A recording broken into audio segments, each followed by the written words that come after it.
I'm too official, got the drip, I got the sauce. Bring the proof when it's time to tell the truth. I'll be at the corner booth, find me in the corner booth, yeah. Still standing and defiant, slay the competition cause I'm walking like a giant. Bring the proof when it's time to tell the truth. I'll be at the corner booth, find me in the corner booth, corner booth.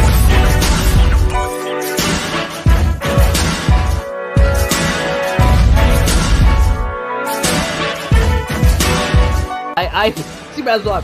Kate, I feel like I have not officially said this. I've tiptoed around it. Kate, will you marry me? Do I have to answer now? Or No, you have time. You can think about it. You can think about a way to say no without hurting my feelings if you want. Oh my lovely. God. I'll send you a letter.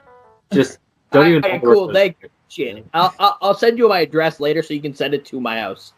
Yeah, I'm never giving you my address. I don't want you getting that close. Oh, I know. Ladies and gentlemen, boys and girls, it is officially Thursday. Welcome into the Corner Booth pregame. I'm your cigar smoking host, Mr. Jared Klim.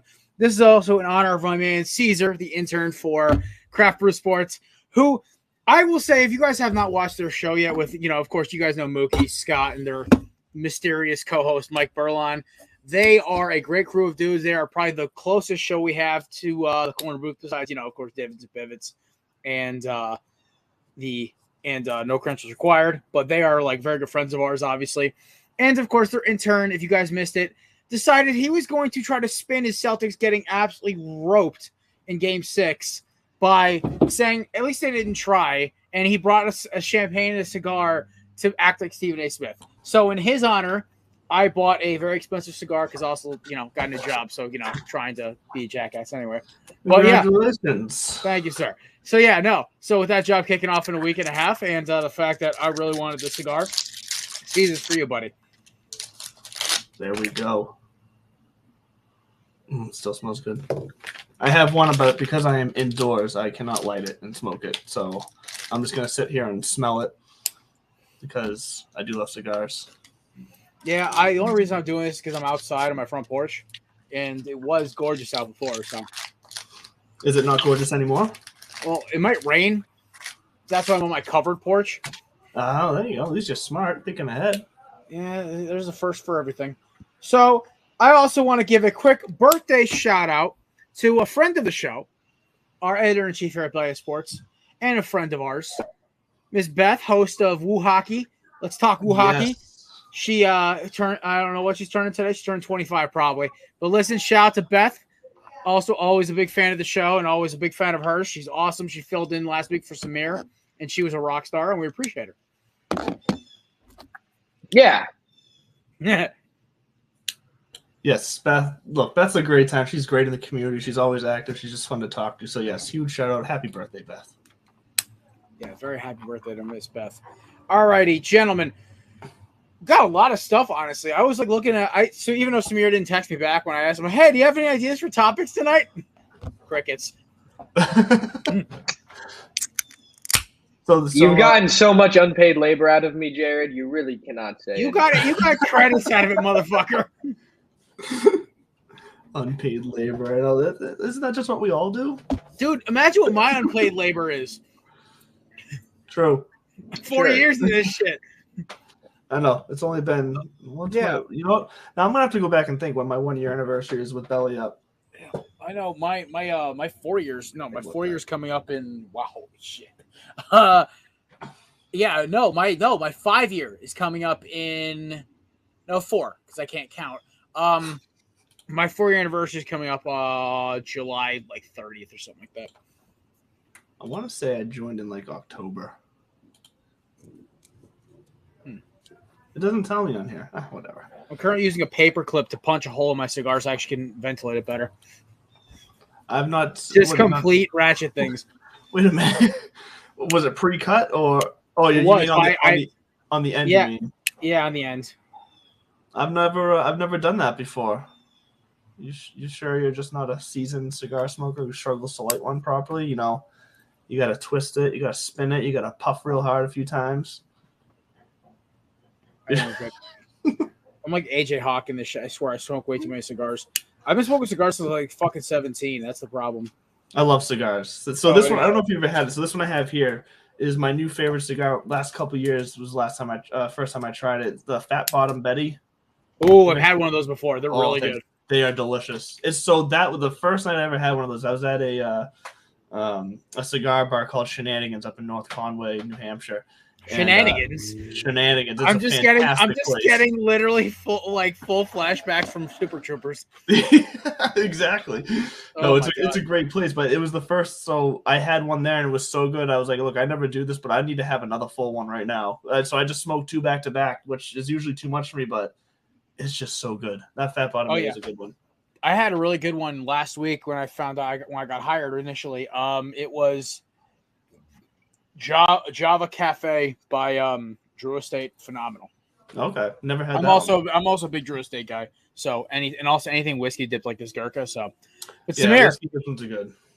How you doing, brother? What do you? I gotta ask you guys. You gotta have something on your chest that you want to talk about, right? I'll be honest, not really. So we're just gonna sit here. No, I just feel pretty happy. I just feel pretty happy. So what are your Celtics doing tonight with the draft? Like seriously, you guys doing anything? You guys even have picks? Like what's the deal? I said we don't have a first rounder because we traded for Derek White. So we're looking for the 28th. Who cares? I'll be honest. Who cares? I don't give a damn about you know what everyone's gonna say. They got Robert Williams back then, back in that. So maybe they can get lucky again. Who knows? Yeah, we have my Wolves are the 19th, so I'm not doing much or better. Yeah, I'm super excited for the draft in general, though. For the Celtics, I'm just like, the draft is a total punt. We'll see. Maybe Brad has something up his sleeve, but I think right now it's who are we trading for, who we're going to sign, or what's going to happen, So I will say this. Who do you guys think is going? I think everyone's saying the dude out of Auburn's going 1. I think it's a home run.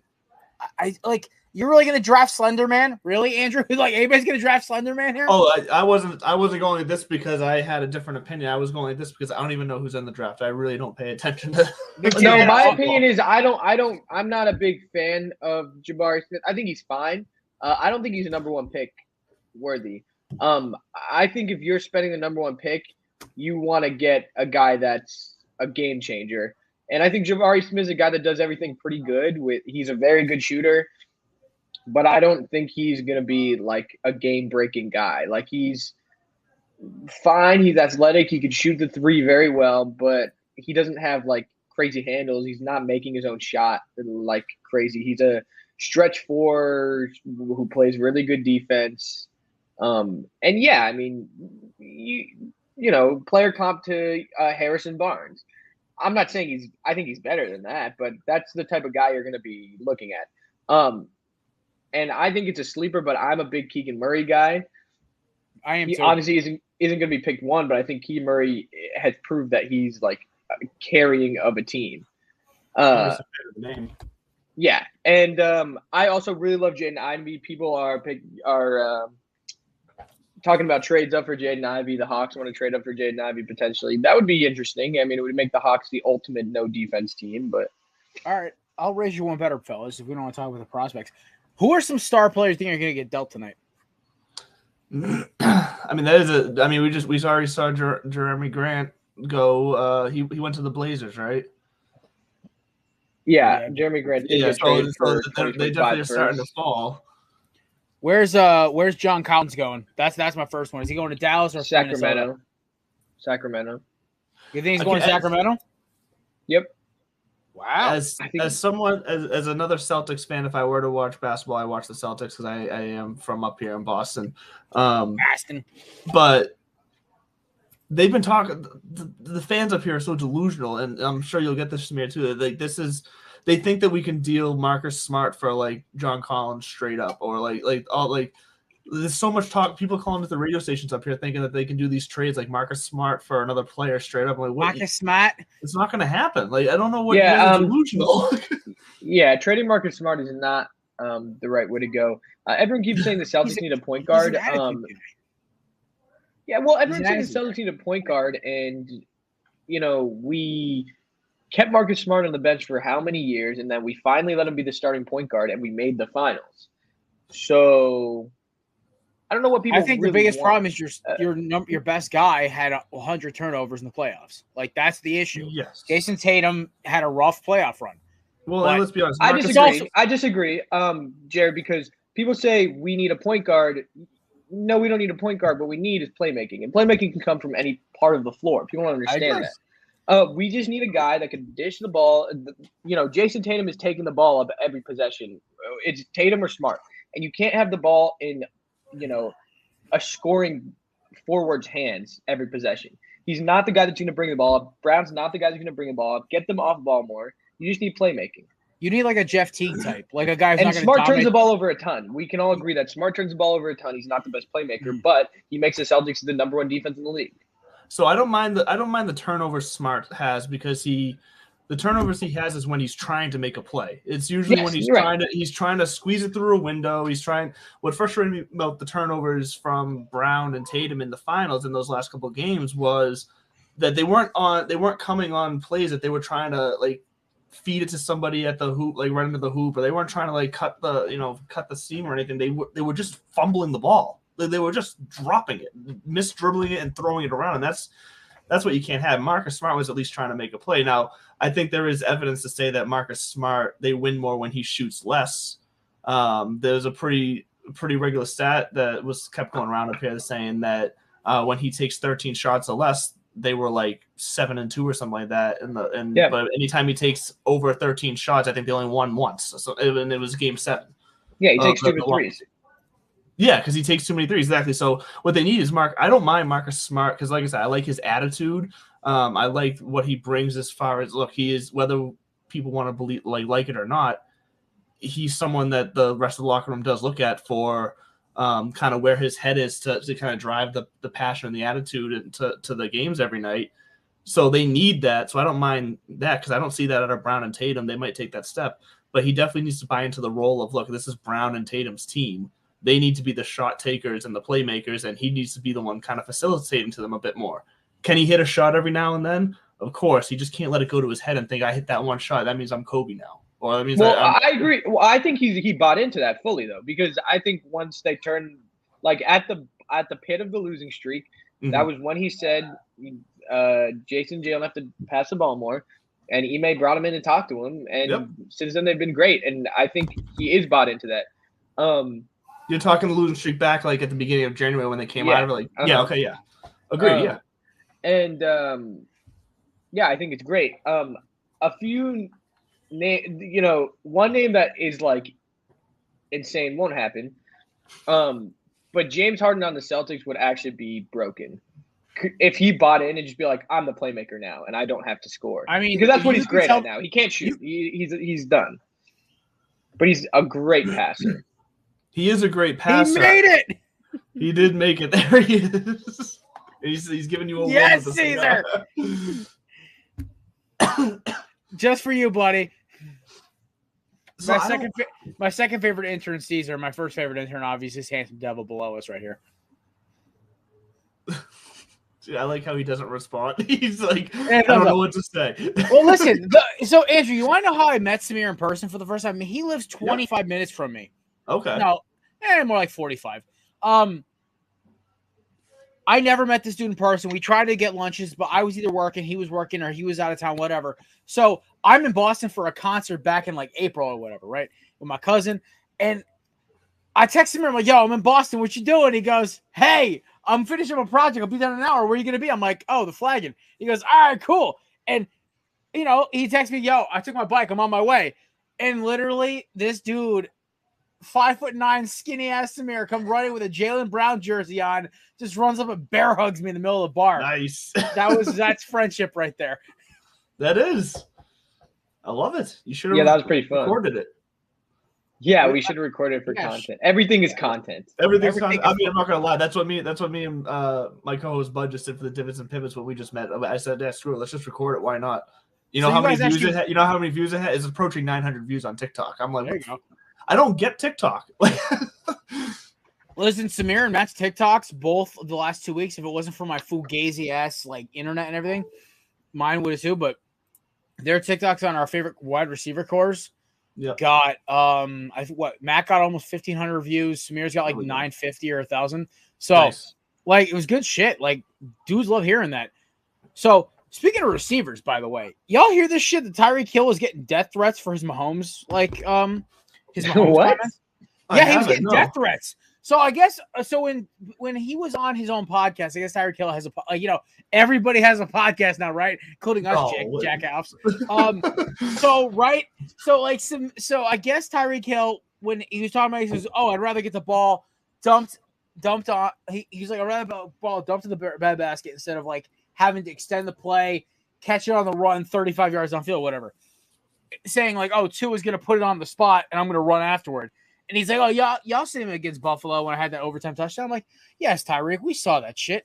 But here's the thing: saying Tua is even close to what Patrick Mahomes is fucking bullshit. We all know it is. Yes. But I want to propose something. I think the most toxic fan base in all of football is not the Patriots. It's not the Eagles. It's not the Cowboys. It's not the Raiders or the Browns. I am proposing the sleeper for this category is the Kansas City Chiefs. Okay. So I follow a couple Kansas City Chiefs fans on TikTok, and they are the most brainwashed people on the planet, right? One, Mahomes is Jesus to them. Two, they can't do anything wrong. Tyreek Hill, oh, I never heard about his domestic allegations. Oh, but I heard about Kareem Hunt, though, because Kareem Hunt's gone. Oh, Juju is going to be an elite receiver. It's all these things I hear. Chiefs fans are hysterical to me. Also, by the way, if you also know this, at their stadium when they're doing the national anthem, they finish with "and the home of the Chiefs" every time. To me, that's a little. If I was a away player, I'd be like, that's fucking annoying. On top of that, Arrowhead is the second loudest stadium in the NFL. It is. And I, you know what's so funny, right? So I see biased Cowboys fans all the time, right? I see biased Eagles fans, biased Giants fans, Patriots, Jets. It doesn't matter. There's something about Chiefs fans because they try to genuinely pass it off like it's a fucking fact instead of an opinion or conjecture. So my biggest thing is I'm putting them as the sleeper into that most toxic fan base category. I want to know what you guys think about this. I know literally one Chiefs fan, and he's one of the nicest people I've ever met. So I really don't have any take here. I'll be completely honest with you. If anything, they've just been nothing but delightful to me. Nothing but delightful. That's a great line. Yeah, I mean, all right. Let me run this again then. What do you think is I guess you know what? I have this segment out of this. Oh, by the way, there's no dartboard tonight because I didn't lug it upstairs. We're actually going to do corner booth shout outs tonight. Spread some positivity. Yes. I actually came prepared for the dartboard this week too. You're killing me. You know, Andrew, you can rip on it. We'll just turn into a segment. We'll just turn into a take. Okay. Because I'm trying to spend positivity and love on this Thursday afternoon. Like my mentor, Mr. McAfee. All righty. So wait, first, where are you I going? will ask you. We're going to do superlatives for NFL fan bases. So we're all going to go around the table. I have 6 categories, and we're all going to say what we think is of all NFL fan bases. All right. So the most delusional fan base. Andrew, I'll start with you. The most delusional fan base. Oh, geez. There's just so many that I want to run to right now. I'm going to go ahead and say the Colts. Because really? Who the banner they hung? Like they needed.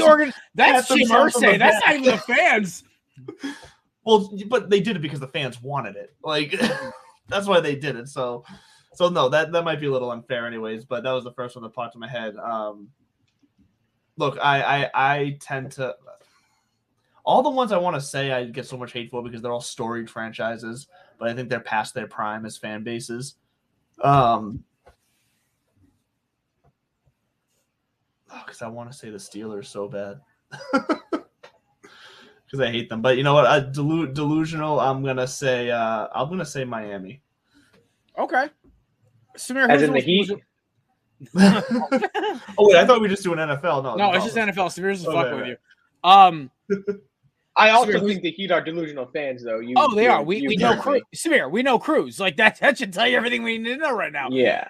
Well, Cruz is delusional with every team he roots for. In terms of delusional fan bases, you know what, Jared? I might have to go with the Eagles here. And you want to know why? I was waiting for you to say is the meanest fan base, but okay. Oh, after you, I actually thought of a better one, but you finished, man. Well, no, because I hear the Eagles are going to win the division every year. If you go to the majority of Giants fans, we're all just like, oh, yeah, we fucking stink. Like, almost the 90% of the time. I capped for Daniel Jones just because I'm like, this is the guy we got right now. I know we're garbage, and a lot of us know that we're garbage. I know the Eagles have a bit more hope than us at the current moment, but even so, I think it's just you. And you know what? I understand. You know, you're coming off of a Super Bowl in the past 5 years. It's 5 years now, and that makes complete sense. Yeah. But it's hard to when you realize that it doesn't always happen. And I don't think you guys are going to win a Super Bowl for a little bit. All right. Well, listen, I think that you may be right. If we don't win one with Jalen Hurts, like if Jalen Hurts is not does not, I don't think make he another is. jump. I don't think he's the guy that's going to give you a Super Bowl. Here's I'm agreeing with you. If he does not make the leap this year, then we're back again 2 years later with hopefully Bryce Young, Will Levis, or Tyler Van Dyke, or CJ Stroud. I don't know about the Bryce Young or the CJ Stroud. Well, here's the thing: is we have 2 first-round picks and a bunch of capital. Yeah, who's picks though? We have the Titans, who are going to be dog shit. Not the Titans. We have, I don't know about that. We don't have the Titans. We have San Fran. Andrew, you're muted. We have San Fran, and we also have ours. So, okay, San Fran, but I will say this, though. You can package 2 teen picks to move up into the top 5 easily. Sure, but Possibly. What's definitely agreed, the Falcons are tanking. They're going to be the worst team in the league, and they're going to take one of the quarterbacks at 1. Bryce Young. But they just drafted Desmond Ritter, so they're going to just throw that out the window? No. Yes. Yes, the thing is, they got Ritter pretty. Like, when did they get him? It was they got him in the 5th or 6th round, 4th, 5th. They don't care about this guy. Third round. It was the 3rd round. I thought it was later. It was the 3rd or 4th round. It was not that late. So, especially for Desmond Ritter, honestly, that's a steal. 2, I think Desmond Ritter is going to be the first quarterback out of this class, really get some serious playing time. They're talking about he might beat out Mariota. Well, sure. Doesn't mean he's going to be good, but he might beat out Mariota. All right, so when it comes to all the things you need for it to be not benched as a quarterback in college, not to be successful, and in the pros, Ritter hits all those check marks. I actually think Ritter's going to be good. The thing is, though, I really think the quarterback who's going to play the most first is fucking Malik Willis, because I think Mike Vrabel's going to see Tannehill airmail 1 pass and say, fuck it, I'm done. I think it might be next year, because I think Tannehill's contract is very, very. Well, they're going to have to eat his contract this year anyway, but they're not going to contend. I don't think they're going to be as dog. You said they were going to be dog shit. I don't think they're going to be as dog shit as you think. I don't know. I don't think they're going to be. I think Vrabel's just going to have them win. They win games. They do go out there and win ball games. They win tough ones that they shouldn't win. They're good for 2 tough wins that they shouldn't win. I will say this: I think they're going to go 9-8, 8-9. They're not going to be dog shit. So maybe I overreacted, obviously. Okay, but I think that the Titans. The problem is their best part of their offense, aside from Derrick Henry, was AJ Brown. And Treylon Burks, I hear 2 things. I hear the camp that he's so out of shape, he can't do shit. And I hear the camp that, he's doing AJ Brown like shit in practice. I'm like, which is it? It's too up. I could say it'd be a little easier to believe if one side was in the middle, one side was all optimistic, or vice versa. But all I'm hearing is polar opposites. I don't know what the fuck's going on right now. Can't trust it. It's not a situation I want any part of right now. I will say the most delusional fan base, this is a layup. It's the Dallas Cowboys. Oh, yeah, that was a layup. Yeah, I didn't want to say the Cowboys. But am I wrong, though? No, you're not wrong. You're not wrong. But so the one that I thought of that I think we need, that I wish I had said before I said the Dolphins, because I think it's better. I think it's time to throw the Seahawks fan base into the mix of delusional, because I think the whole time Yes. of the 12th man is gone. It's gone. That place does not rock like it used to when it was the Legion of Boom defense. Like, I'm sorry, there's the aura of that stadium going there on the road, and that fan base. It's just not the same, but they still think it is. But it's not. I don't like get It's because they corporatized it. Yeah. Also, That's let's a be fair point. Let's be honest with the whole Seahawks fan base and everything else. What was the last time the Seahawks won a meaningful game? And we're 2-3 years ago. But yeah, they talk about the 12th man was just Russell Wilson being good. Yeah, and But the fans enjoying watching that. And Samir, you were here on Tuesday when I said there's a very good chance. I think the Broncos could have because Russ is just, he peters out the end of the season every year. But who am I to judge? I don't know. Like, we're gonna see how the season goes. But one of my bold predictions this year was the Broncos finish in last place in the AFC West, because I really think that the Seahawks weren't the only problem Russell Wilson has. I think he's got a whole problem with he runs out of gas. Well, and you just factor in, so that division is just so good. If you're not firing at all cylinders at all times this year, you slip up once, you can easily in 1 week go from first to third, and then I think it's very plausible that they could slip up with the first year in with Russell Wilson and find themselves towards the bottom. Fair enough. All right, next category: most depressing. You want to give him a hug fan base. I mean, is it anyone other than the Lions? Damn it! Because Lions fans are so nice. They're like, yeah, our team sucks, but good for y'all guys winning. Good for Stafford winning a Super Bowl after he left us. It's like, Jesus. Because Jags fans, I don't feel anything for. I don't feel anything for Jags fans. Who are they? It's I know 3 Jags fans. They're all at Belly. Well, one just quit Belly Up because he's delusional, but it was that dickhead from Sac City. Yeah. Then Beth, and then our boy Ant from what's it called? From Scoreboard X. That's the only Jags fans I know. So I'm gonna be honest with you guys. Besides that, I don't know any Jags fans. So I will agree. The Lions fans, Mike and Zach Mack, just make me want to give him a hug sometimes. I'm like, guys, it's okay.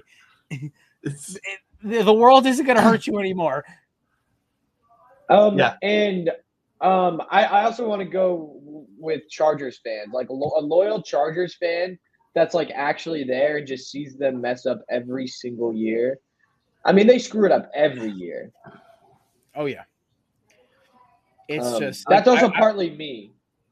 Well, you also okay. So Samir was driving the Chargers wagon last year during preseason. I still am every day. I know, and I'm agreeing with you because I think that they have a loaded team. The thing is, with the Chargers, all right, Brandon Staley, just don't fuck it up. Because if the Chargers made it instead of the Raiders, the Chargers, I think, would have smoked the Bengals, and it wouldn't have even been close. The Raiders were the Raiders were one of those teams that won ugly, and the Chargers were a team that if they get a swing on you, it's over. But the problem is the Chargers could not put some bad teams away. The Bengals are not a bad team. They always play up to competition. So I would say I think honestly the Chargers I have the Chargers winning the fucking division this year. But I think the Chiefs probably will, though. I think we talked about this, but we talked about it on the pod. By the way, we dropped a pod on Tuesday. Go check it out: iTunes and Spotify and iHeartRadio and Spreaker. So I want to see if you guys can guess the team the fan base I would like to give a hug to, because here's what I got for you. So it's a fan base that is passionate and has been passionate for a long time. Mm-hmm. It's a fan base that has talent on their team, which gives them the reason why every year they come in thinking they have a legitimate shot. And it's a fan base who always falls short about one round too early in the playoffs. Bills? No, because I hate the Bills. I'm a Pats fan. 49ers? Huh? 49ers? No. The Minnesota Vikings. Oh, I don't feel bad for them. I want to kick them in the shins. Well, look, I just appreciate fan bases that are truly I see. Nobody dresses up Rocky during a playoff game. Okay, well, you have your own reasons to hate them, just like I don't like Bills fans, but that's fair. But I just appreciate passionate fan bases even when they have nothing to really show for it. And when's the last time the Vikings have had something to show for that, for that fan base? The Case Keenum year. But I mean, like even like they find ways to lose in heartbreaking ways. They have the talent where they should be better than they always are, but they just choke something away, and that fan base is still there, like selling that place out and like pumping them up. And what's sad is that they still have that hope, and I feel for that. You know what's so weird this year? It's so weird. Were you the one who was telling me that you think the Vikings actually make a run this year?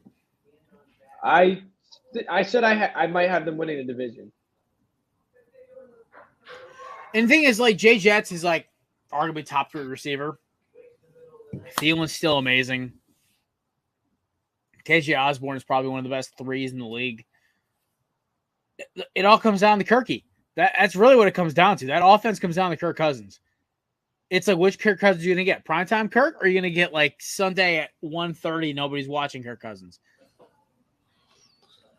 As Andrew looks for Waldo in the back of his microphone. No, I apologize. I'm getting a lot of background feed, and I'm wondering if you guys can hear us. I'm trying to. Oh no, I can't. Here. No, I have the master feed. There's nothing, so we're good. Okay.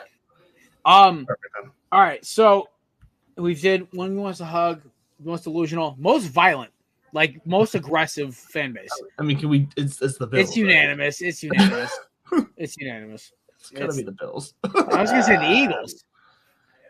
The Bills is violent. Bills is violent. Stocks full of batteries at Patriots fans when you're in Buffalo. I thought it's your dildos at the Patriots fans. No, it's like legitimately dangerous to walk around in a Patriots jersey at like in the Bills parking lot if you dare to wear one there. Like they will attack you.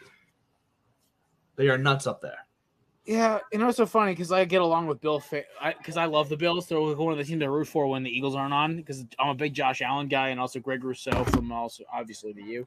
Sure. But like I love what I call them the real America's team because like unless you're a NFC East fan, AFC East fan, you really can't hate the Bills because like they're just fun. Like look, and also like fan, I can admit I've started to kind of hate on the Bills recently. I'm not gonna lie, Andrew. I'm kind of on this train. I just have a friend who is a Bills fan and is absolutely delusional. Okay, I will back Samir though. Bills fans are getting a little out of control. They're pumping. Their tires are getting pretty pumped up. Yes, well, because not everyone's like, "Oh, this is his Super Bowl to lose," whatever. Which I think is it's a little outrageous considering how stacked the AFC is this year. One of like 5 teams has a legitimate shot to make a run. Okay, one so I have a really injury. I have a really wonky theory about the Super Bowl this year. It's going to be an NFC team that wins it because the AFC is going to be such a gauntlet of everyone beating the piss out of each other that by the time they get to the Super Bowl, the NFC team is going to be sitting there like, shit, y'all like just went through a meat grinder. All right, we're going to run through you quick, and it's going to be over. The AFC is going to be rough. I mean, in a lot of sports, we saw it in the American League back when all of us were growing up, like with the Red Sox, Yankees. You had also like the Twins and the Angels and everything else. Were like it was a loaded, and also the Athletics as well. They had a loaded AFC, AL. Well, the NL was very like top heavy. There was a couple of sleepers. I think like usually the Cardinals, the Dodgers, the Diamondbacks when we were we were really young, and like now you just really go to like the NBA, the Western Conference, up until LeBron went there, where it was just ridiculously loaded. Now, it's like, it's a pre-Warriors dynasty, like Warriors dynasty and above. Like the Western Conference has always been like brutal, but the East has kind of been kind of a the East has turned into that because so you think about this, the way the road the Celtics took to the finals this year. Some will say they had it easy because they didn't have to face Chris Middleton on the Bucks and Jimmy Butler. I don't say they had an easy road. They did an easy road. I said some. Let me get to my point. Okay. I'm not agreeing with the point. But people are saying that like, oh, they only got that because they didn't have to face Chris Middleton. And for some of the games, Jimmy Butler was hobbled and not playing 100%, even though he still went off in a couple. But I look at that, I said they still had to go to 7 games with these teams. It's not because they weren't good enough. It's because they were physical, hard-fought basketball games, and they were good games to watch. So I fully agree that, you go through a hard road in the playoffs, especially whether it's emotionally, mentally, or physically, by the time you get to the end, it's going to have a factor on the team. Sure, you can say the team gained something by having to face adversity like that, but at the same time, you're just exhausted. It takes a toll both ways. Fair. And so, to my point, really, is that I really think the AFC is going to eat each other this year. It's going to be ugly. You're going to have multiple AFC teams that are just going to be like, well, think about it. You have 3 divisions. The only division I don't think is competitive in the AFC is the South. I think it's the Colts to lose. I think the East, you're going to have at least the Dolphins trying to chew at Buffalo's neck. You're going to have the West, which is just basically going to eat itself. And then you have the North, which has got 3 teams that easily can win the division. So I guess my next thing is like, I don't know. It's like the Super Bowl is going to be weird. Bet it. Take your team futures, boys. Go heavy on NFC odds. Just start betting. Take the Giants at plus 750. Take the Eagles at 4-5. Take the freaking Definitely Cowboys. take the Giants. That's a great bet this year. Take the Cowboys at 5 even. Do what you got to do, because here's the thing. You got a better shot at one of those teams winning out of the NFC than the AFC, because it's going to be murderous going through it. Well, and especially in a league like the NFL where birthday girl made it. She made it on. Happy birthday, Beth. Beth, we wished birthday earlier, but happy birthday, Beth. Editor-in-chief, Beth. A birthday nap. Nothing like a birthday nap. Oh, fuck yeah. As well deserved. I can't actually physically take naps. Like, my body won't allow me to do it. It really sucks. I never could before, but now I can. I don't know why, but now I can. I don't know.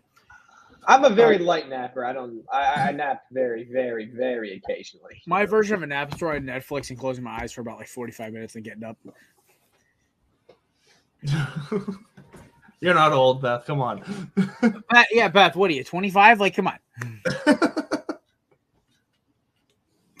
Oh, God. And joining us now from his house in New York with Tag-Along, creeping around somewhere in the background, ladies and gentlemen, the host of the No Credentials Required podcast and the recently dissolved Round for the Weekends, one of the more holier guys here at Belly Sports to combat my chaos, Mr. Ryan McCarthy.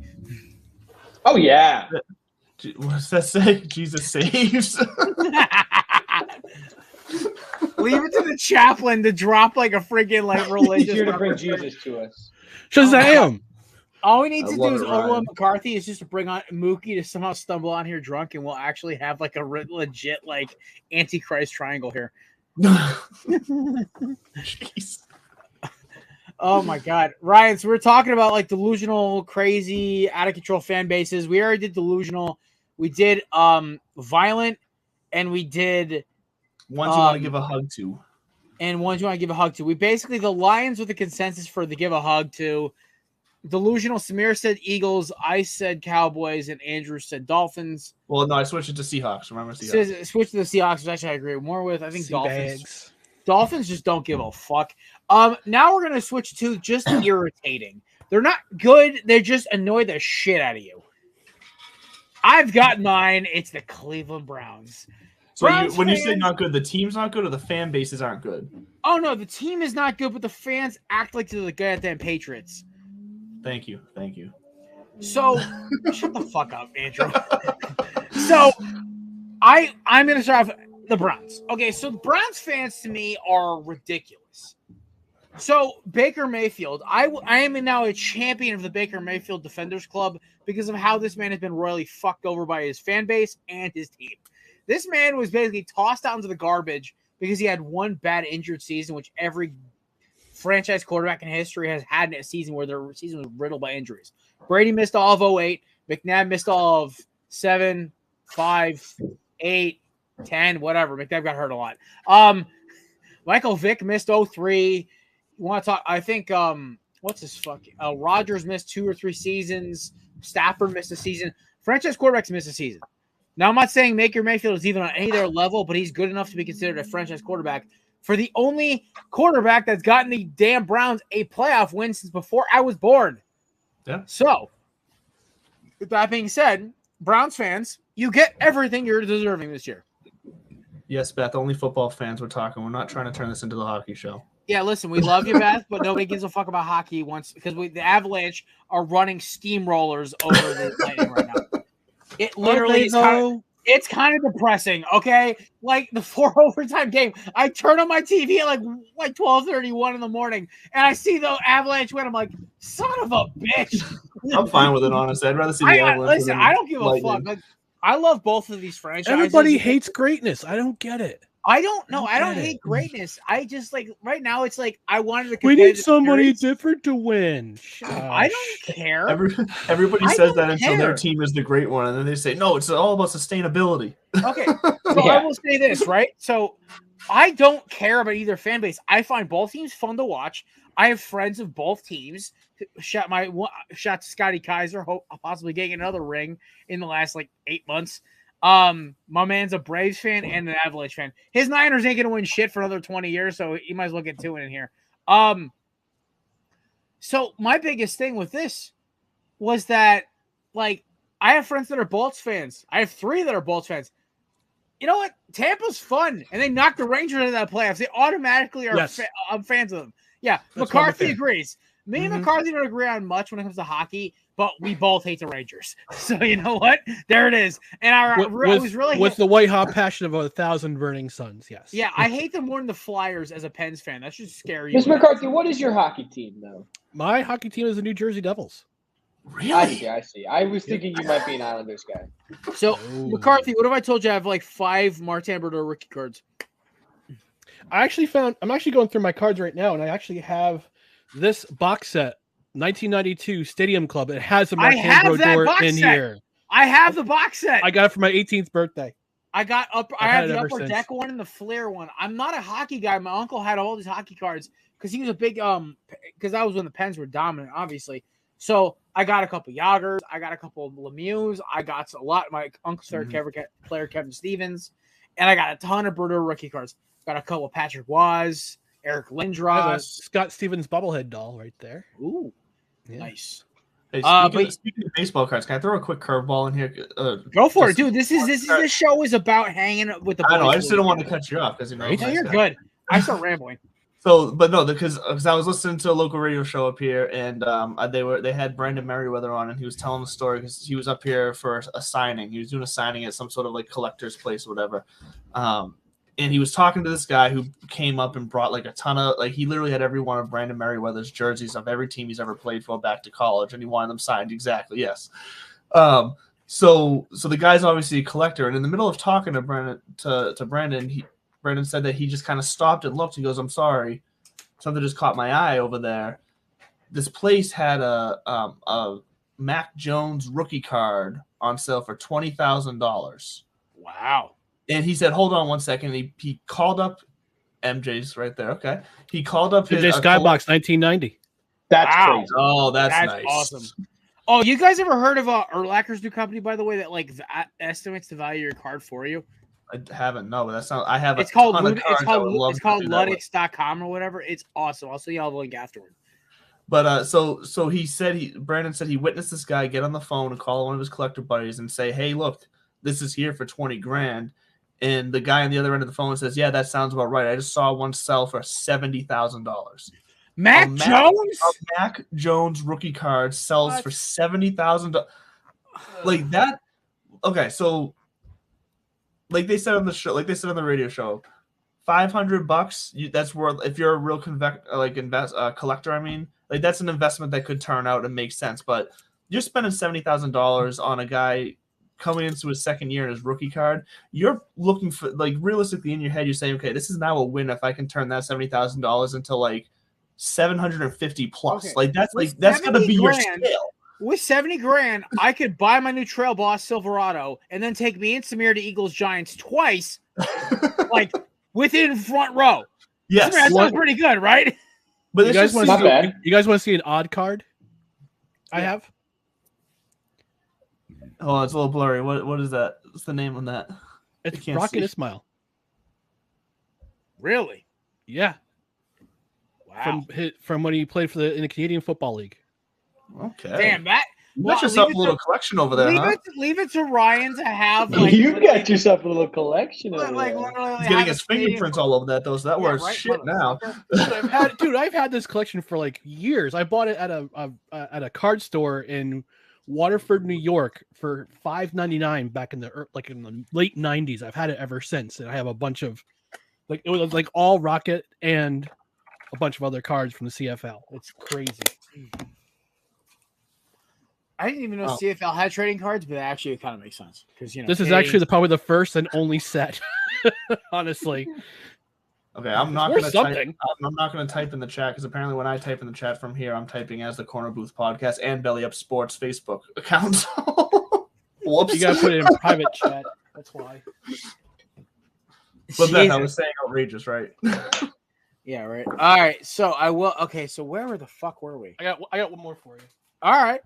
And I'm going to tell you, Jerry, I probably got about another 15 minutes of me before I have to get off here and turn my AC on because I am sweating. And my AC is way too loud right next to my desk. No, dude, trust me. I have the filter will be fine. We'll try. Oh, Michael Jordan, North Carolina. North Carolina. Okay. Oh my God. That's worth some fucking cash, dude. Yeah, McCarthy, you want a new Silverado? Oh, Kevin Wilson's joining us. Kevin, you missed it when I said Seattle was the most delusional fan base. Kevin, I have a rare one. I have one of those clear plastic Malone Lakers cards. Now you wouldn't think that'd be worth a lot, but it apparently it's really fucking rare. So you would have a card. I want Billy Ripken's personal. I want Billy Ripken's baseball card with the obscenity. One of my best ones. Oh, there! Wow. It's not his rookie card, but it is autographed Cal Ripken. God damn. So here's the story behind this, though. So back when I was in like 7th grade, no, earlier than that, I was like 5th grade, actually.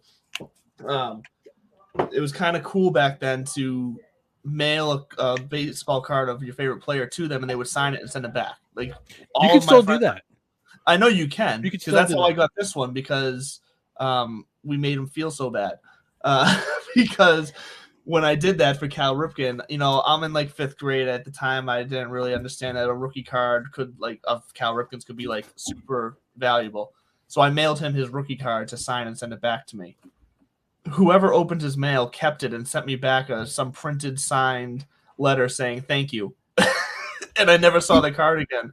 And just a couple of years ago, we reached out and contacted Cal Ripken's team and said, this has happened. We just basically made the sob story sound so intense that he just sent a signed card back. So now I got a Cal Ripken signed card. Indeed. I also have a Derek Jeter GCL Yankees card. Ooh. Wow. That's crazy.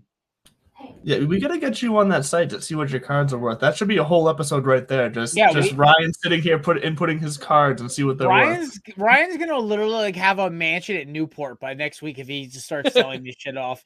Screw that. I'm going to Hawaii. You've obviously never been to Newport. I've never been to Newport. I've been to Newport. And I've never been to Boston in the fall. Name that tune. I can't. Here we go. I got something. I got something for Beth. Here we go. So Oilers. I saw the Oilers. That's Wayne. There's Wayne. There it is. This camera needs better focus. But I gotta see which year it is. Hang on. This is 81. Wow. 1981 tops. Nice. Yeah, that was the you year got some juicy stuff there, man. And that's just what he's showing us. I'd love to know what he's still just flipping through on his fingers there, because I'm sure there's some good stuff he's just choosing not to show us too. Boys, here's a rare one. I have a phone calling card of Drew Bledsoe. $1. Oh. Look at that. Where's Kevin? Kevin's gonna come flying out of the Kevin's gonna be like, give me that card. I will pay Kevin's you. Gonna love him some Drew Bledsoe. Kevin is obsessed. I will give you my life savings. Kevin is weirdly obsessed with Drew Bledsoe. It has never made any sense to me whatsoever. It's not bad. It's not a bad quarterback to be obsessed with. I would say Drew Bledsoe. If you're a lifer, hardcore Patriots fan, Drew Bledsoe brought them to their first modern Super Bowl. That they actually should have had a shot, and then they choked it away just like they did in '86 to the Bears. Yeah, the only quarterback I can compare Drew Bledsoe to who has a faster release is Dan Marino. Yeah. He did have a fast release. He just had terrible Marino, decision making. Bledsoe had a super quick release. I remember that so well. Yeah, I just hated his. Maybe it was the offensive coordinator at the time, but I thought Bledsoe's decision making was very flawed, personally. Wait, who's this? But I was also a young kid then, so yeah, Right. it's I don't like the throws this guy is making. that's super. That's 2020 when you're like 10 years old.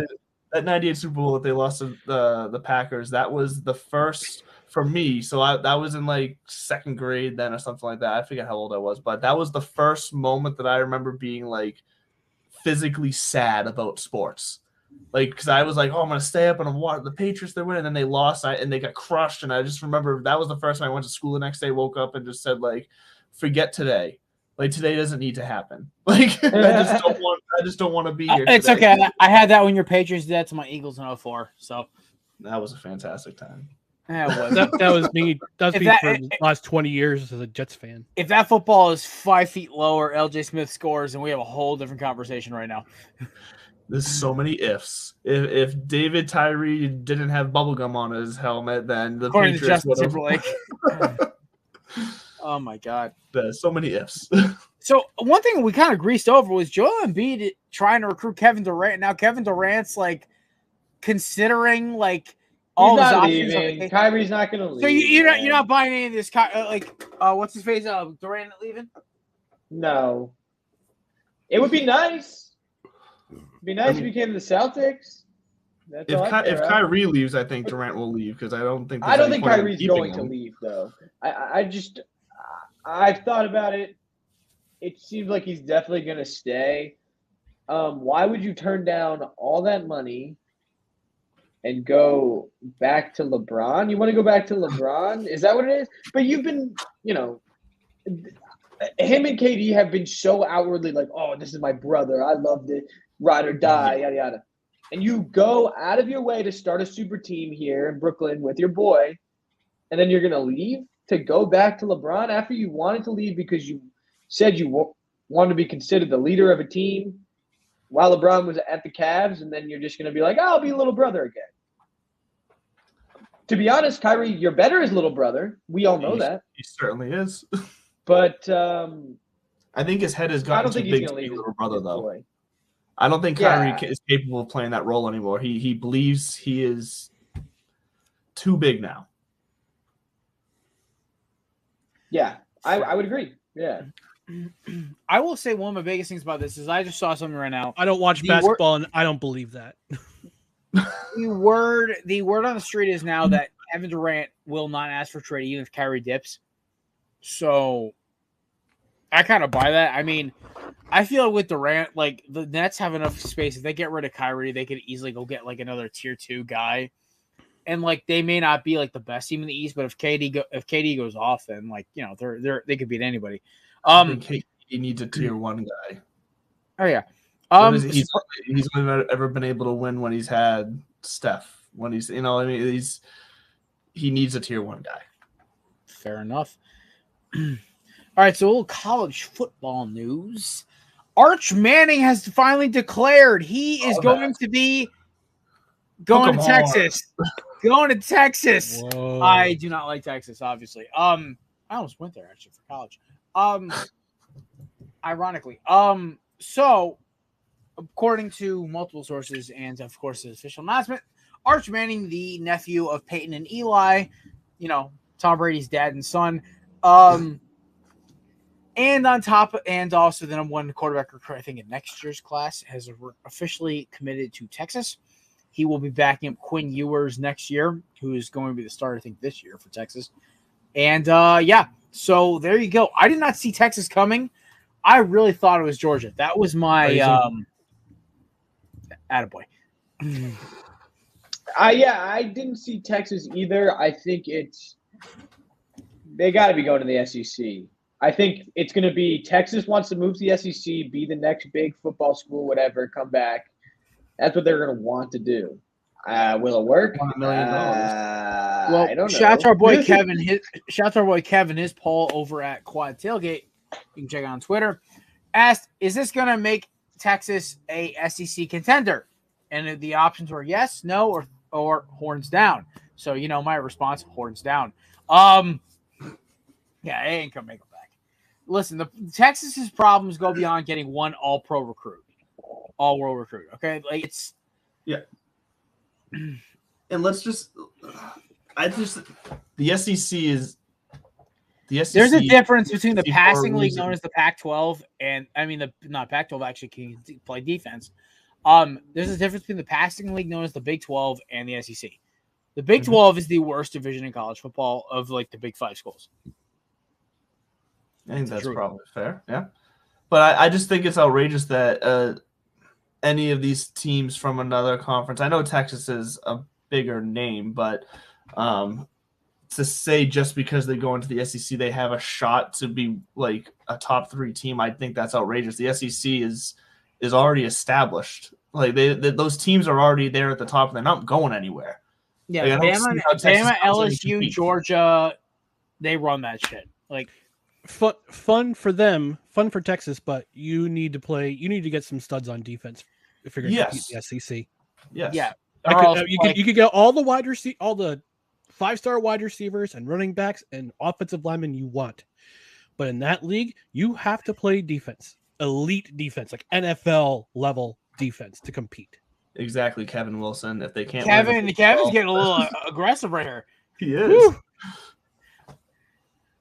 But Listen, that's why I enjoy my time on shows with Kevin. I just told you, Kevin, they need a defense. I never met. Okay, so backstory. I never met Kevin until me and him had a little powwow for my usual podcast development director duties. So I had a whole meeting with him about a bunch of things, and honestly, Kevin's a really fucking cool dude.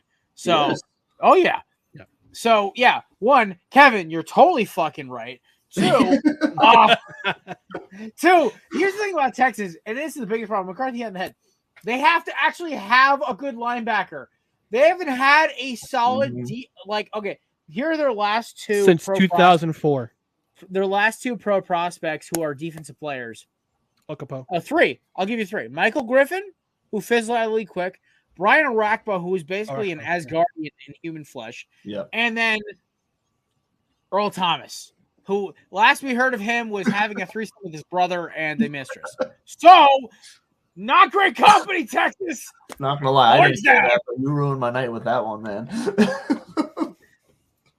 Andrew, I don't think anything can ruin your night tonight. That's very true.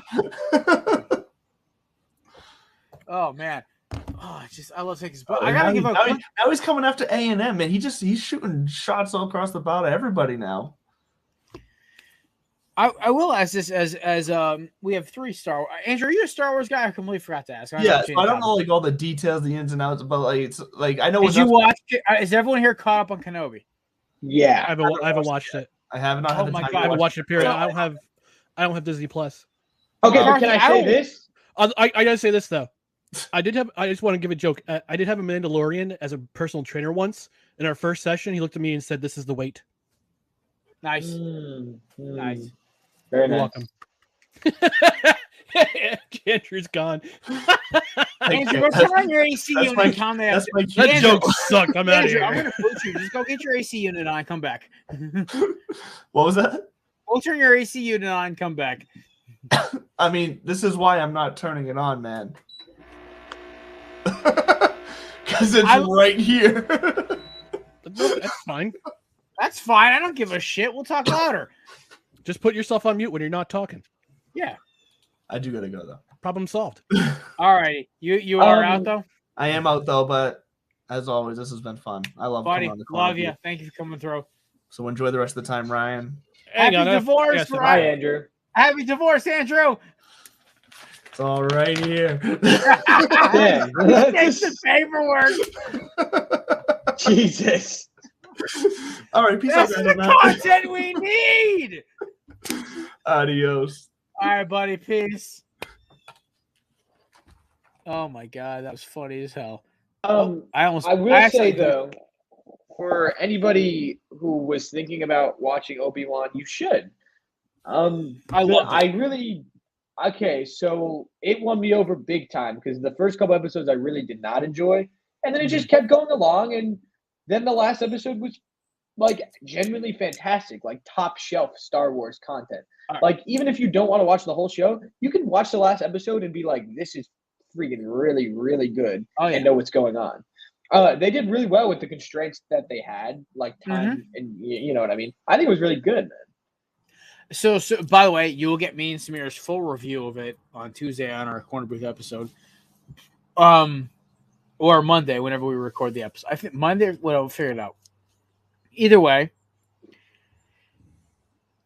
Obi-Wan Kenobi was a great series. McCarthy, you should definitely watch it. It was a good time. So I will say this though, with the Obi-Wan Kenobi series, Samir, so we don't spoil it for McCarthy. You know what? Some of the episodes annoyed me, but like at this point, I was just happy seeing Ewan McGregor and Hayden Christensen play their roles. That made me happy because Christensen was ridiculed and ruined by this toxic sludge fest. You know what? Fuck it. We talked about toxic fan bases. The worst is Star Wars fans. Y'all are scum. Y'all are so galactic bad. scum. Okay, y'all bullied Daisy Ridley and what the girl plays Rose off of social media for years. Daisy Ridley just started a social media account last month. It's 2022. She deleted her Instagram after Last Jedi because of the harassment from fans. Yes, blame Ryan Johnson and those shithead writers. Do not blame her. She read the lines. And here's the thing: is Daisy Ridley is actually a very good writer, a very good director. I mean, actor. Every movie I've seen her, she's actually very good, except for that one with Tom Holland, but that wasn't her fault. That movie is fucking terrible. I will say this. People just throw fits when they don't get what they want, and it's like even if you don't get what you want, literally go home and lay down in bed. Here's one thing I saw. It was a take. Do not fall in love with Star Wars and the characters and the movies. Fall in love with the story, and I agree with that. I love the stories that are Star Wars. I love certain characters. So politically, I don't agree with Pedro Pascal at all. But his character is one of my top 2 favorite Star Wars characters. Tamara Morrison plays my favorite Star Wars character of all time. And I don't give a fuck because you have to separate actors and people. It's a story. And what these numbskulls don't understand is these people are people. Hayden Christensen quit acting for 10 fucking, or almost 30, 15? Somewhere between 15 to 20 years, he quit acting. He did Jumper after Revenge of the Sith. That movie was and that's it. So, yeah, thank you. Beth said it perfectly. Separate the art from the artist. Okay, well, not always. Yes. I want to say not always. In movies, yes. If they don't have a director's credit, yes. I mean, what are we talking about here? Separating the art from the artist based on political beliefs, or we don't like Ansel Elgort because he does bad things. We know that. Well, here's the thing is, like, you can't tell it to like, listen, I didn't even know the Ansel Elgort thing. I want to hear about that after the show. I'm saying in the case of Star Wars, because we're attacking Star Wars fans right now. My biggest problem with Star Wars fans is that they go after these actors and actresses who have nothing to do with how the movie's fucking written. Right, yeah. Ryan Johnson should be sued by every actor who had to partake in The Last Jedi. J.J. Abrams should sue his ass. I mean, J.J. tossed this dude a layup. Say what you want about the sequels, but The Force Awakens was a nice movie. It was a decent movie. It was a solid 7 out of 10. It wasn't great. It wasn't bad. It was good. And it was fun. It was enjoyable. It was entertaining. It was just in a fan service where it was alive. But we all knew, like, there were certain things like, oh, Han Solo died. Harrison Ford said he did not want to be part of Star Wars anymore. He was done. So we knew that was going to happen. Him coming back for the end of Rise of Skywalker, totally acceptable to me. And apparently his paycheck. So what I say is with Star Wars fans, my biggest thing is, like, I think Disney did F up Star Wars a little bit when they PC'd it. Like, come on. Slave 1 is Boba Fett's ship. It's not the Spitfire gunship. Stop. It's Slave 1. Okay, it's been that name since 1978 or 9, whenever the hell 1980. 1980, when Return of the Jedi came out.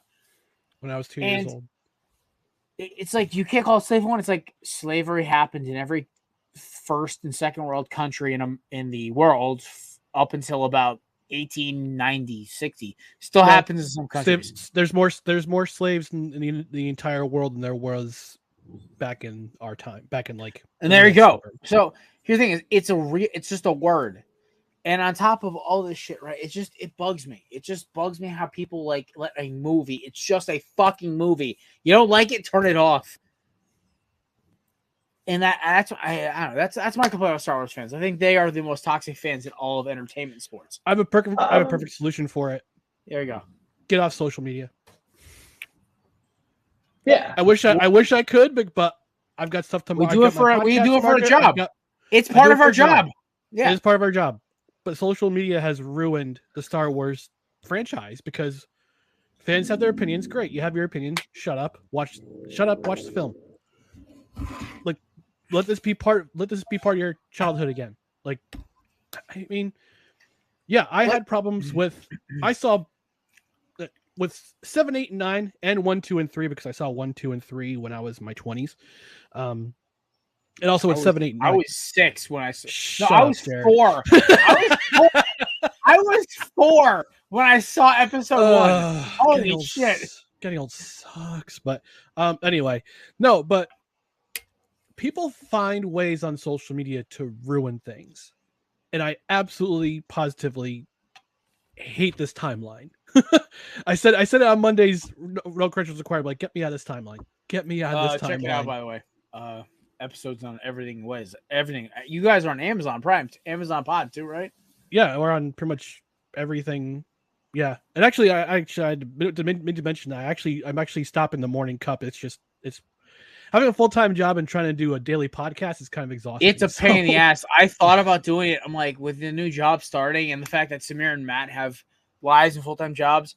Yeah. Unless you want to hear my dumbass talk for 2 hours, which nobody wants to hear.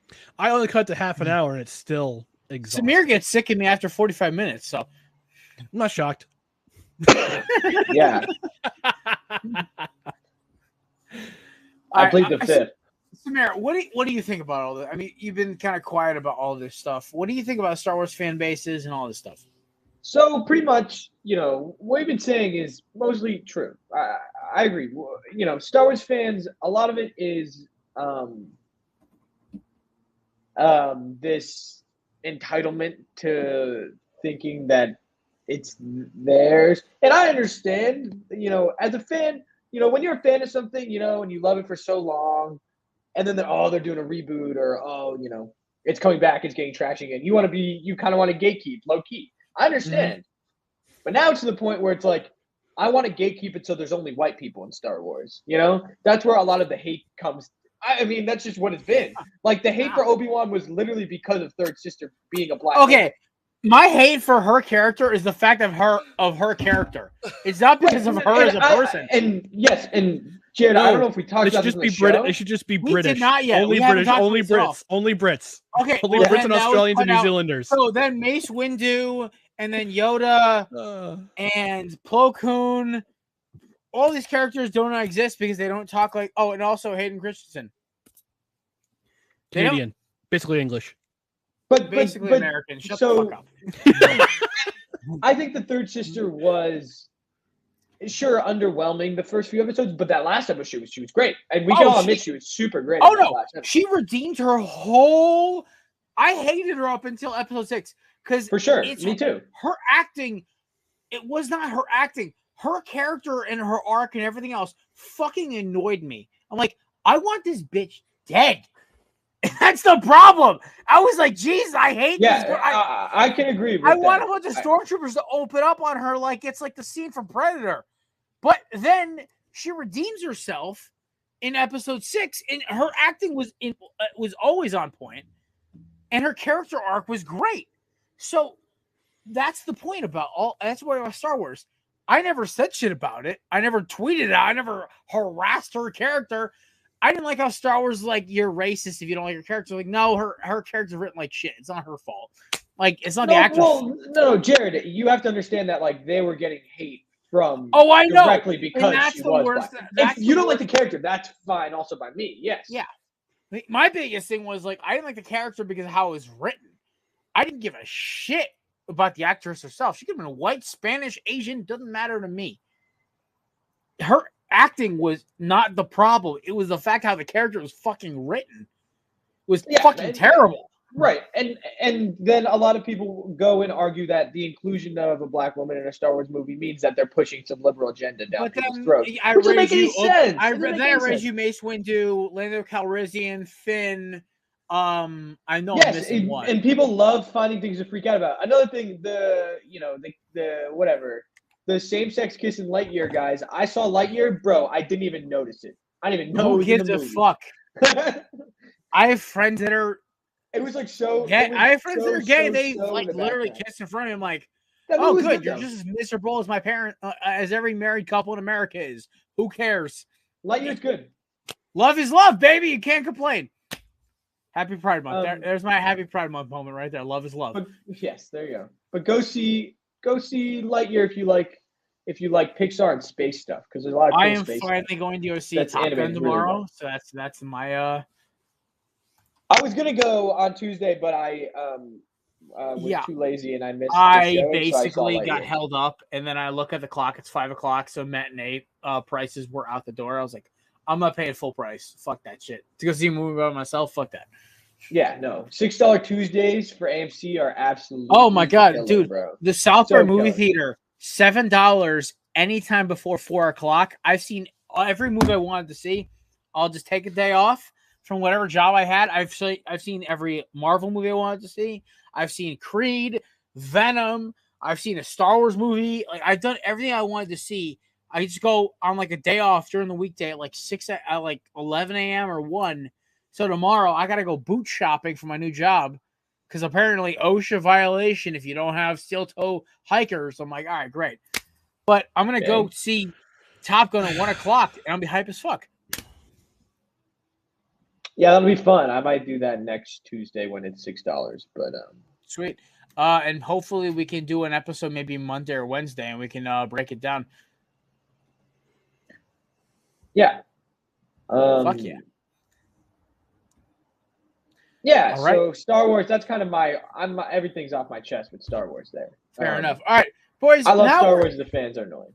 So here's the thing. So Andrew never did his dartboard because he dipped because, he had other things to attend to. We're going to do something different. We're outside today. It's a positive day. I smoked half of my very expensive cigar. We had a good time. You know what? We're going to be positive. Samir, I know you endorsed this as well. I sent you the exact story I'm going to talk about, but I want to hear, Samir, what do you got that's positive in sports today? You got something you're feeling good about? I just kind of want to give someone a pat on the back who needs it. And that person's Joey Gallo. And here's why. Okay.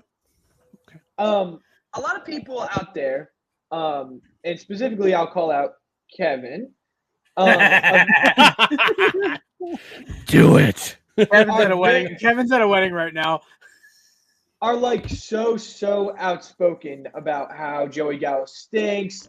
He's not the player he used to be, whatever. He shows up to the Yankees, he disappears, whatever. Sure, you can say that all you want. Sure, say it. He was bad last year. But for all those who don't remember, just about a year ago, he was the hottest hitter on the planet. Mm-hmm. And he changed his stance up a little bit, and he's hitting way better in the past 10 games. He's OPSing 812. His WRC plus is way up. He's been hitting really, really well. And you know what? For a guy who has been who has rolled with the punches with New York media so much, because New York media tears this guy apart. And all he does is be self-aware, be very lighthearted, and just take it on the chin. And now that the team's doing really well and he's starting to somewhat improve, props, man. Keep it going. We need you. We need that bat if we want to win the World Series. We need you.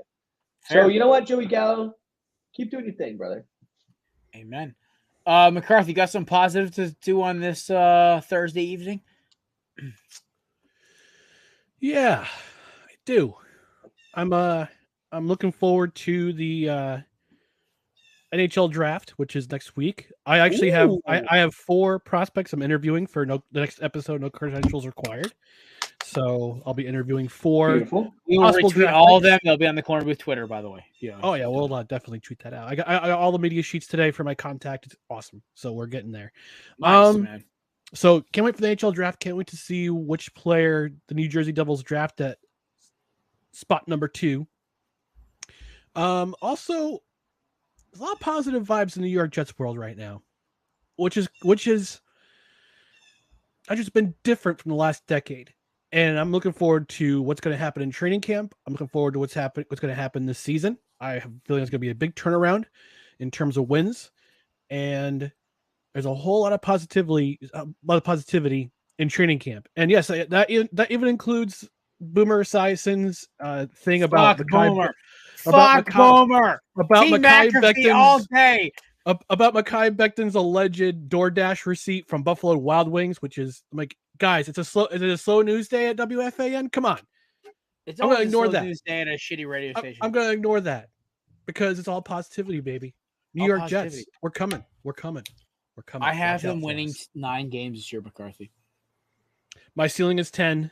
My floor is 6. Nice. Alrighty. I have a really good feel good story. I sent this to Samir. Samir, I don't know if you saw this yet. So those who don't know, who remember, Chris Henry was a very talented receiver who played for the Cincinnati Bengals during the TJ Hushmanzada, Chad Johnson, Carson Palmer years. Chris Henry died unexpectedly when he was in his early 30s, late 20s. Pac-Man Jones, one of his close personal friends, very rough NFL career, right? Pac-Man Jones adopted and brief wrestling career. Adopted all of his kids. They now all live with Pac-Man. Pac-Man has gone to every college. Is now going to every college visit that his kid goes with for schools. So today, of course, I'm a Miami Hurricanes fan. His son, Chris Henry Jr., went to the U for his visit, and him, Mario Cristobal, Pac-Man are all there. And it's really cool to see a guy who was considered a villain in the NFL because he was like, he always had these problems, but it's like he has been a role model and a father to these kids. And that is what is amazing to me. I saw the story. I heard about it, and then I saw it because I'm like, oh, Chris Henry II. I'm like, wait, that can't be. I'm like, oh, it is his, because Chris Henry's kid looks identical to Chris Henry. To the point where it's like, holy shit. Like, what the, like, and so to see a guy who, like Pac-Man Jones, who was basically vilified and told after the strip club shooting and all the other NFL issues he got into, this man has become a father figure and a mentor to these young kids who is now, one of them's going to play D1 football. Apparently Henry's leaning towards Miami, which is, I would be honored to have this kid in the roster. I watched his tape. He is honestly a freak athlete like his dad was. And, you know, it's just really cool to see an athlete post sports just take it upon himself in his personal life to be that guy that a kid or kids need. So, you know what? Shout out to Pac-Man Jones, man. You know what? Like, you were a hell of a corner and a hell of a kick returner, but dude, you're apparently a hell of a parent. So fuck yeah. Shout out, Pac-Man. So that's Thank my you, Pac-Man. feel good. That's Love my you, feel good Pac-Man. moment. I also have a second one too. You boys will love this. Marvel nerds in the building. Chris Hemsworth wants to go for another 6 years as Thor because he wants to beat Hugh Jackman's record for most years and as a character. And so I love what? Is that true? Yeah, are they making more Thor movies then? Well, here's the thing: is like they could make it another Thor trilogy. Who gives a shit? But to me, I love it. Thor's my favorite superhero. If you guys don't know, I literally have lightning bolts tattooed up my right arm. or left arm. No, we know. I'm getting more tattooed right here, probably. Love Thor. It's my favorite character. Chris Hemsworth is one of my favorite actors. And I love it. And it was definitely a nice bright spot to my day, seeing that he's like, yeah, I want to play under 6 years because I have to beat Hugh's record as Wolverine. So I'm like, fuck yeah. Because here's the thing is, Thor, the way Hemsworth plays him, is such a character where there's so much room to work with. And I'm totally okay with it. So awesome. Thank you, Mr. Hemsworth. Thank you for giving us more years of Thor. One more good story. Okay. More positive story. Major League Baseball teams can now be sponsored by CBD companies. And that's a perfect time to drop shameless plug, dropping our friends over at candidips.com. Promo code BELLYUP20 for 20% off. I run through a 10 of these every week. Now I'm starting my new job in an office building. I don't have to worry about just, I have one right now, obviously. I love their stuff. The wintergreen, by the way, tastes just like wintergreen, which for all my fellow rednecks out there, that is a godsend. Also the peach slaps, those are citrus, tastes like Starbursts. I haven't had a bad flavor from them yet. So yeah, Candidips CBD.com, promo code BELLYUP20 for 20% off. It's an amazing company, and yeah, Made in the USA, telling you right. Made in the USA too. Made in the USA. You're supporting them. It's so USA. good. I would hear that. Nice based company, baby.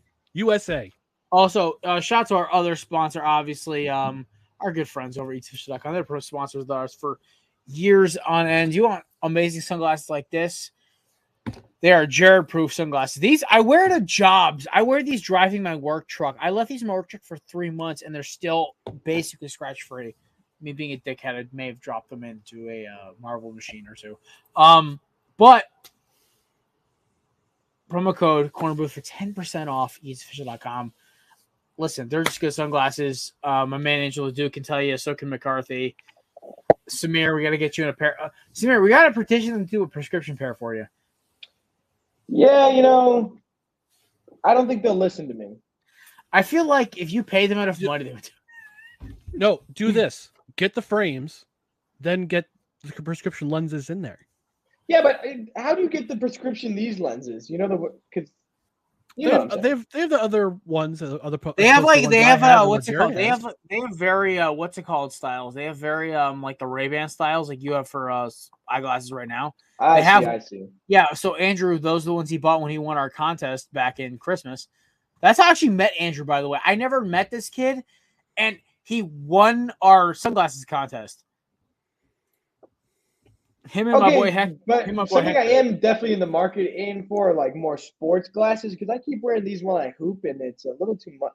They're gonna break soon. You know what? So you're not a contacts guy whatsoever, right? No. You know what you need is you need the Kareem Abdul-Jabbar. Yes. Goggles. Yeah, I think that might. Rex goggles. I love it. Specs, baby. Yeah, my brother wore those for years. That's amazing. You know what? Honestly, so it's so funny, right? So I luckily for me, God bless me with great vision, right? My hearing is pretty good except for tonight. So by the way, that concert I went and saw after I saw you, I have tinnitus in my right ear because of it still. It's been like 3.5 months. Damn. It was that loud. My right ear is literally it still like pulses every couple of hours. Sense of taste goes in and out. I'm a damn good cook, but yet my sense of taste is kind of shit. Sight though, I was blessed. Like, dude, I have like Falcon level sight. It's kind of crazy. So can't relate on the glasses, fellas. Not trying to rub it in. But hey, listen, y'all are both more handsome gentlemen than me, so you got a little blessing over me there. I'll take it. There you go.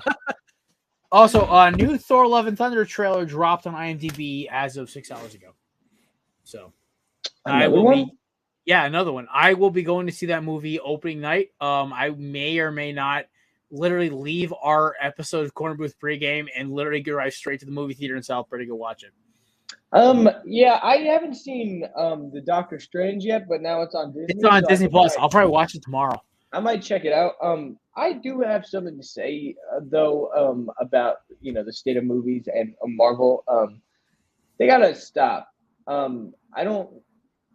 I used to be the biggest Marvel guy. I love comics. I do love comics and superheroes and all this. But they're really monopolizing Hollywood and movies, and I can't say I'm a fan of it as an independent filmmaker myself. So Them renting out 70 theaters for one showing of Multiverse of Madness when there are literally tens of movies that are better than it, hundreds of movies that are better than it. So I will double up on this some here. So Spider-Man, Thor, flagship superheroes that they have. I get the hype. Doctor Strange, dude, the first movie was half a flop.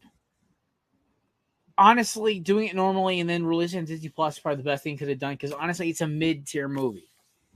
I've seen half of it already through like TikTok and spoilers, and I just don't give a shit. But I'm gonna go watch it probably tomorrow. And here's the thing: maybe Saturday.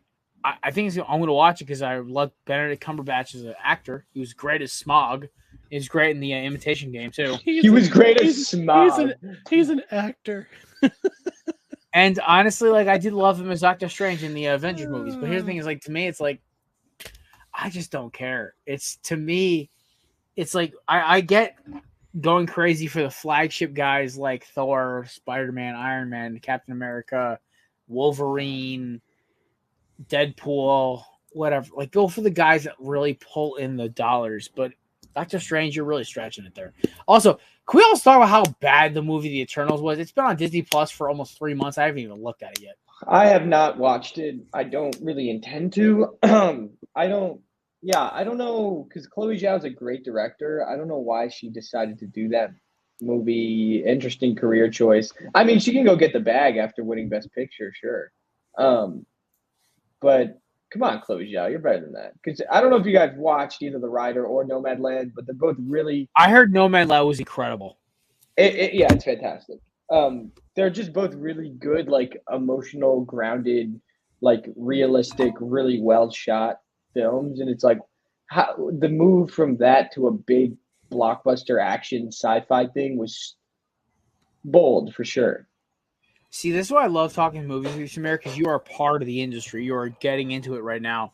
So you have a very grounded, like almost artistic look at movies, which is nice because me and McCarthy, we're both men who love our nerdy culture, Star Wars, Lord of the Rings, Star Trek, Marvel, whatever. But I love it too. I know you do. That's where your love of this came from.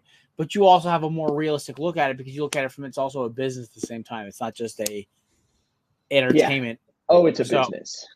Oh yeah. So I will say this about Marvel though. I think Marvel learns very quickly with the Black Widow movie that they can't always hit a home run.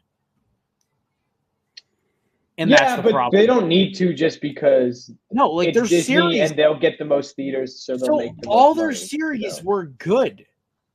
Like I really enjoy. So I loved Falcon and the Winter Soldier. I thought WandaVision was decent. Loved Loki. Really enjoyed Hawkeye. I'm not gonna lie. Not just because I've had a crush on Haley Steinfeld since I was 22, but also like her and Jeremy Renner's chemistry on scene was very good. I love their character arc. Also, like, come on, Florence Pugh as Yelena is hysterical. Marvel still owes us a Hawkeye Ronin movie. Oh yes, it has to be rated R. It has to be rated R, like Logan was. I think honestly that would be just basically talking Renner into doing it. So yeah, I don't know. They'll do that. Yeah, see, Beth, I agree. I really did love Hawkeye, not just because I'm in love with the lead actress, but whole nother ball game. But honestly, like I did thoroughly enjoy it. Honestly, I wish I watched it at Christmas time because I probably would enjoy it more. But I happened to watch it on a week I had off. By the way, boys, season 3 of Ted Lasso is coming around the pipe. Y'all excited?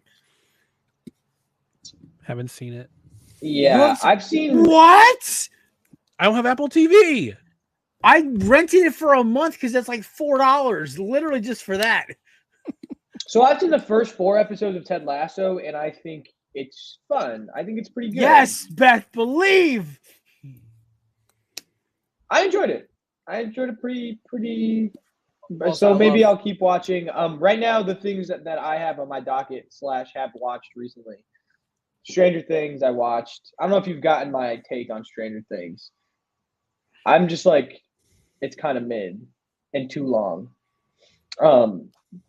And it's reached the point where it feels like an MCU movie. In Yes, kind that of the is what middest I've way heard from possible. all. I'm not a Stranger Things guy, but I have friends who are, and they've said to me, it's like it's turned into like an MCU kind of thing at this point. It literally has. It's become a too big. It's becoming a too big to be good kind of movie. Yes. Too big. Yes, they got a little too ambitious, and it's the only show that is half semi good on Netflix. Therefore.